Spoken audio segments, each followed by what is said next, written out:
Hey there, it's Boots Owen here. This is a hire washing machine, HW70 1401U. I'm going to show you how to do the lint filter on this machine. It's down on the bottom right behind this little door. So what we're going to need to get in is something like a knife, and that pops the little tab down. Then inside here there's this hose, and in the end of the hose is a plug, and we should be able to get the plug out by pulling. I say should.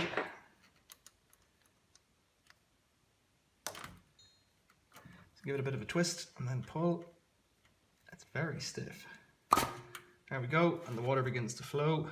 That's what the plug looks like, it's just a little bung. So I've got a baking tray here on the floor, but anything that's nice and thin will do. You want to get it down below the level of the filter basket in there. Pop that plug right the way back in again. Then take some kind of a cloth, get right in underneath. There may still be some water in here. There's a little bit, just a drop, so that plug works. That's what the bung looks like, and it's almost spotless on this one. There's just the tiniest bit of fluff. This machine doesn't get used very often. A little bit of lint there. Let's take a look inside. Pretty clean. There's a bit of stuff there, but nothing major. And in the back you can see the blades of the impeller.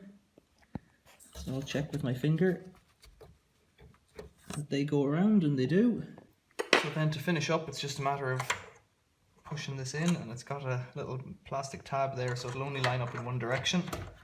And you screw this in as far as it will go, and it's got a little stop on it so it won't go too far. Clip the hose back in and tuck it in. And close the door, and then you're done. Thanks for watching. See you later.